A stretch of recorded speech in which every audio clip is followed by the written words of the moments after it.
Washington is shifting course on energy policy, and the Trump administration's latest move is making waves. On July 17, 2025, the Department of the Interior announced a directive targeting wind and solar projects on public lands. The administration says it's ending what it calls regulatory favoritism for renewables, signaling a major change in federal energy priorities. For years, wind and solar enjoyed incentives and streamlined permits. Now, that's being reversed. Officials argue wind and solar are unreliable and subsidy-dependent, and want to prioritize traditional energy sources. This is part of President Trump's energy dominance agenda, focusing on domestic resources and market competition. The administration claims wind and solar have had an unfair advantage, distorting the market. The new policy aims to level the playing field, letting all energy sources compete on their own merits. By removing these advantages, the administration hopes to foster a more competitive, reliable, and affordable energy landscape. The message is clear. Energy policy will now be guided by market principles, not government preference. This shift is already sparking debate across the energy sector. The future of American energy is being redefined, one directive at a time. The Interior Department says this policy is about fairness and fiscal responsibility. Acting Assistant Secretary Adam Suess calls it a response to the Green New scam, reflecting skepticism toward heavy renewable promotion. The administration argues taxpayer dollars shouldn't support projects that can't stand on their own. They say past policies wasted money on uneconomical ventures. The focus now is on reliable baseload energy, sources that run day and night, like coal and natural gas. Officials claim wind and solar depend too much on subsidies and foreign equipment, threatening energy security. The goal: a level playing field where dispatchable energy isn't disadvantaged by regulation. By removing special treatment, they want the most efficient, reliable sources to rise naturally. The administration frames this as a market-driven approach that benefits consumers and the grid.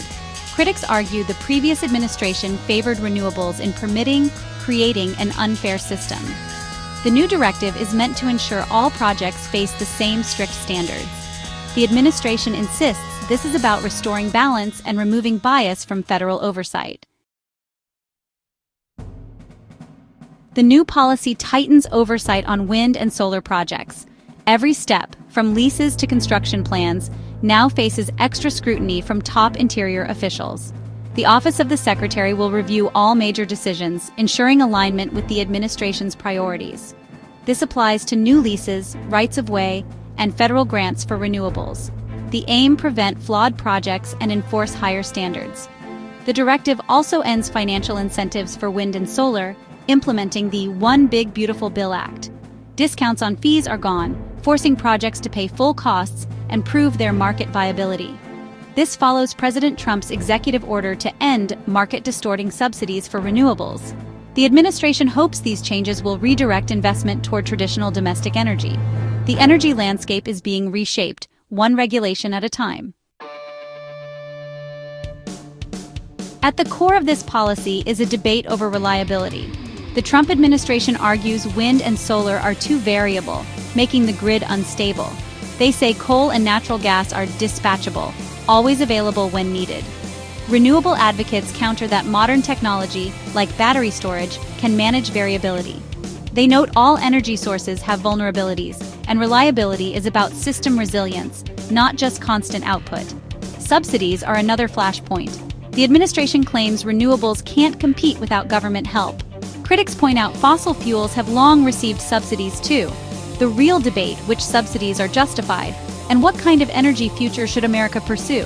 The Trump administration is betting on fossil fuels as the backbone of reliability and security. The clash over subsidies and reliability is shaping the nation's energy direction.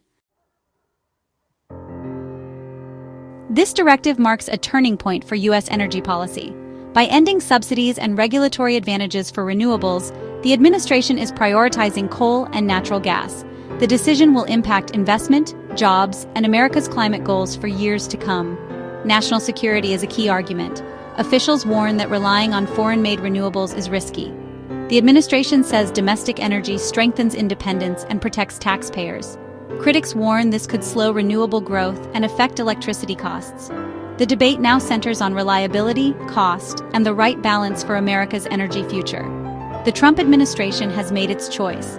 Now the nation must decide what comes next.